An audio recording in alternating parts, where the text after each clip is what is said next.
स्वागत है दोस्तों। आज से हम सेकेंड यूनिट स्टार्ट करेंगे। इसका पहला पार्ट है सरल रेखा में गति। गति के बारे में अध्ययन करेंगे। तो गति का जो अध्ययन करते हैं हम उसको बोलते हैं यांत्रिकी। तो यांत्रिकी क्या है? एक फिजिक्स की शाखा है। तो यांत्रिकी किसे कहते हैं? भौतिक विज्ञान की वह शाखा जिसके अंतर्गत पिंडों की गति, उनमें पारस्परिक संबंध का अध्ययन किया जाता है, उसे यांत्रिकी कहते हैं। मतलब जो भी पिंड हैं, वस्तु को फिजिक्स की भाषा में पिंड कहते हैं। ठीक है, याद रखना। अभी जब भी पिंड शब्द आए, पिंड मतलब वस्तु, तो गति, उनके मध्य संबंध का अध्ययन करेंगे। यांत्रिकी को दो भागों में बांटा गया है, स्थितिकी और गतिकी। मतलब यदि गति अवस्था में उनका अध्ययन करेंगे गतिकी, स्थिर अवस्था में अध्ययन करेंगे तो स्थितिकी। ठीक है। अब इसके बाद निर्देश तंत्र किसे कहते हैं, ये कितने प्रकार के होते हैं? तो निर्देश तंत्र की डेफिनेशन क्या है? वह तंत्र जिसके सापेक्ष किसी वस्तु की स्थिति या गति का अध्ययन किया जाता है, निर्देश तंत्र कहलाते हैं। मतलब ब्रह्मांड में हम किसी वस्तु की स्थिति बताए तो किसी अन्य वस्तु के सापेक्ष ही बताते हैं, क्योंकि ब्रह्मांड में प्रत्येक वस्तु गतिशील है। पृथ्वी, तारे, चंद्रमा, ब्रह्मांड के जितने भी पिंड हैं वो सभी क्या हैं? गतिशील हैं।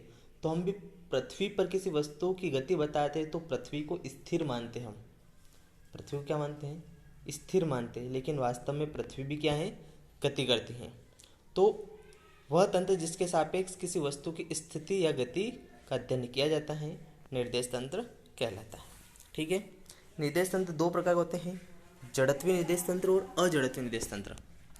तो जड़त्वीय निर्देश तंत्र क्या होता है कि उस निर्देश तंत्र को जड़त्वीय निर्देश तंत्र कहते हैं जो स्थिर अवस्था में होता है, एक समान गति अवस्था में होता है।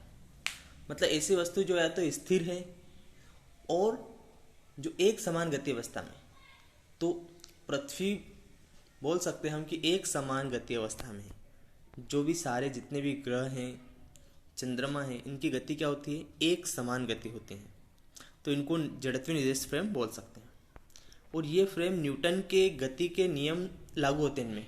जो न्यूटन के नियम हमने 9th में पढ़े और इसी चैप्टर में आगे हम पढ़ेंगे। न्यूटन के 3 नियम हैं, प्रथम नियम, द्वितीय नियम और तृतीय नियम। आप में से बहुत सारों को याद होगा। अब जड़त्वीय निर्देश तंत्र के बाद अजड़त्वीय निर्देश तंत्र। अजड़त्वीय निर्देश तंत्र को जो है अजड़त्वीय निर्देश तंत्र किसी जड़त्वीय निर्देश के सापेक्ष त्वरित गति करता है। ठीक है। अजड़त्वीय निर्देश तंत्र उस तंत्र को कहते हैं जो किसी जड़त्वीय निर्देश तंत्र के सापेक्ष गति करता है। मतलब हम जैसे पृथ्वी के सापेक्ष गति करते हैं, पृथ्वी पर गति करते हैं, तो किसी वस्तु की, कार की, बस की गति पृथ्वी के सापेक्ष बताएंगे किसी स्थान से। जैसे मान लो रतलाम से मंदसौर बस कि हम क्या बताएंगे? गति बताएंगे। तो वो कौन सी गति? त्वरित गति। और ब्रह्मांड में जो भी पृथ्वी पर जो भी गति करते हैं, बस, कार, हम, ये क्या होती है? अजड़त्वीय निर्देश तंत्र में आते हैं, क्योंकि हम हमेशा त्वरित गति करते हैं। त्वरित का मतलब होता है हमारा जो गति है उसकी वेग कम ज़्यादा होना। एक समान स्पीड हम चलें, जैसे मान लो हमें गाड़ी चलाए बराबर 50 की स्पीड से चलाएं, वो होगी एक समान गति, ना तो कम होगा ना ज़्यादा होगा। लेकिन ऐसा असंभव है कि हम फिक्स स्पीड से गाड़ी चला सकते हैं या फिक्स स्पीड से हम चल सकते हैं। तो हम हमेशा कौन सी गति करते हैं? त्वरित गति करते हैं। ठीक है। और अजड़त्वीय निर्देश तंत्र में न्यूटन की गति के नियम लागू नहीं होते। अब इसमें महत्वपूर्ण परिभाषा है गति से संबंधित: दूरी, विस्थापन, चाल, त्वरण, चाल, वेग और त्वरण। ये परिभाषा देखेंगे हम। तो देखिए, दूरी, लंबाई, चौड़ाई, ऊंचाई, ये सभी एक ही बात है। हम दूरी कहें, ऊंचाई कहें, लंबाई कहें, चौड़ाई कहें, तो किसी वस्तु द्वारा तय किए गए रास्ते की लंबाई को दूरी कहते हैं। ठीक है। कोई मान लो रतलाम से भोपाल गया, तो उसके द्वारा तय की गई दूरी, जो रास्ते की लंबाई, उसको क्या कहेंगे? दूरी कहेंगे। ये अदिश राशि है। कितनी दूरी हमने तय की उस रास्ते की लंबाई को दूरी कहते हैं। विस्थापन किसी गतिशील वस्तु की प्रारंभिक स्थिति तथा अंतिम स्थिति के बीच की दूरी को विस्थापन कहते हैं। किसी गतिशील वस्तु की प्रारंभिक स्थिति तथा अंतिम स्थिति के बीच की दूरी को विस्थापन कहते हैं। अब अंतिम स्थिति और प्रारंभिक स्थिति बीच की दूरी, अब देखिए दूरी और विस्थापन में कोई हमारी जनरल भाषा में कोई अंतर नहीं है। हम दूरी और विस्थापन को एक ही चीज मान, लेकिन फिजिक्स की भाषा में अंतर है। जैसे हम समझे कोई शहर का नाम ले लें, शहर का नाम ले हम, जावरा से मंदसौर 50 किलोमीटर माने और जावरा से रतलाम 35 किलोमीटर माने, तो हम जावरा से मंदसौर गए और मंदसौर से रतलाम गए, मतलब रतलाम जाएंगे, जावरा होकर जाए रतलाम जाएंगे, तो दूरी कितनी हुई और विस्थापन कितना होगा।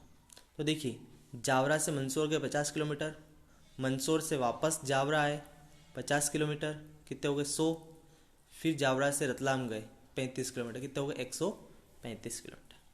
लेकिन विस्थापन प्रारंभिक स्थिति और अंतिम स्थिति के बीच की दूरी, प्रारंभ में कहाँ पर थे हम, मंदसौर, अंतिम समय में कहाँ पर है, रतलाम, जावरा और रतलाम के बीच की दूरी कितनी 35, तो विस्थापन कितना होगा 35 किलोमीटर। ठीक है, ये है दूरी और विस्थापन में अंतर।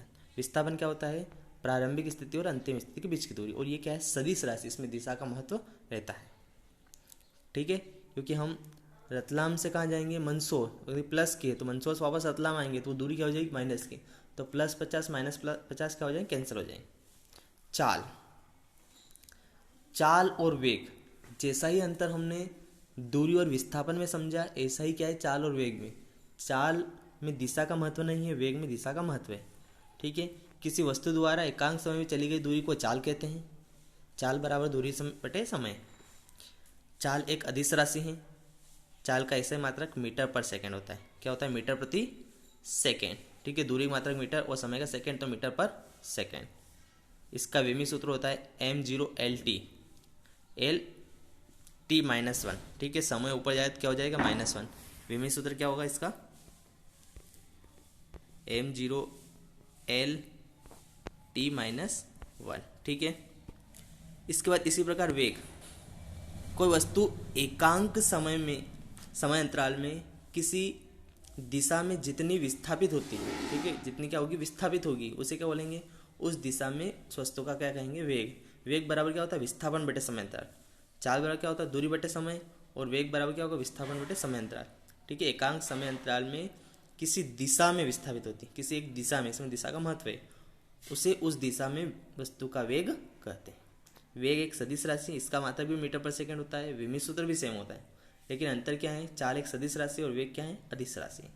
चाल का सूत्र दूरी बटे समय, वेग का सूत्र विस्थापन बटे समय। इसके बाद त्वरण। त्वरण क्या है, वेग में जब परिवर्तन होता है तो त्वरण उत्पन्न होता है। सिंपल सी परिभाषा, वेग में परिवर्तन की दर को त्वरण कहते हैं। ठीक है, वस्तु के वेग में परिवर्तन की दर को क्या कहते हैं, त्वरण। वेग में परिवर्तन मतलब वेग ज़्यादा होना, कम होना। वेग ज़्यादा होता है तो उसको भी धनात्मक त्वरण बोलते हैं, और यदि वेग कम होता है उसको ऋणात्मक त्वरण बोलते हैं। ऋणात्मक त्वरण को मंदन भी कहते हैं। ठीक है, तो वस्तु के वेग में परिवर्तन की दर, उस वस्तु को जो दर है, दर को वस्तु को क्या बोलते हैं, त्वरण कहते हैं। इसे ए से प्रदर्शित करते हैं। त्वरण बराबर होता है वेग में परिवर्तन बटे समय अंतराल। त्वरण बराबर क्या होता है, वेग में परिवर्तन बटे समय अंतराल, मतलब कितने समय में वेग में कितना परिवर्तन हो। त्वरण भी क्या है, एक सदिश राशि। इसका मात्रक क्या होगा, मीटर पर सेकंड स्क्वायर। मीटर पर सेकंड स्क्वायर क्या होगा, देखिए क्या है, वेग बटे समय। वेग का मात्रक हमने भी पढ़ा मीटर पर सेकेंड, और समय का सेकेंड, तो सेकेंड सेकेंड क्या हो जाएंगे, सेकेंड स्क्वायर, मीटर पर सेकेंड स्क्वायर। ठीक है, तो इसका मात्रक क्या है, मीटर पर सेकेंड स्क्वायर। विमी सूत्र क्या हो जाएगा, विमी सूत्र होगा इसका m0LT -2। ठीक है, यदि वस्तु के वेग में समय के साथ वृद्धि होती है तो धनात्मक त्वरण, और यदि वस्तु के वेग में समय के साथ घटता है तो उसे ऋणात्मक त्वरण होता है। घटेगा तो ऋणात्मक त्वरण। और याद रखना, ऋणात्मक त्वरण को मंदन भी कहते हैं। ऋणात्मक त्वरण का एक और नाम क्या है, मंदन। ठीक है, तो जो हमने पढ़े आज के लिए बस इतना ही। ये सारे प्रश्न एक बार अच्छे से पढ़ें, याद करें। इससे आगे हम अगले वीडियो में पढ़ें। धन्यवाद।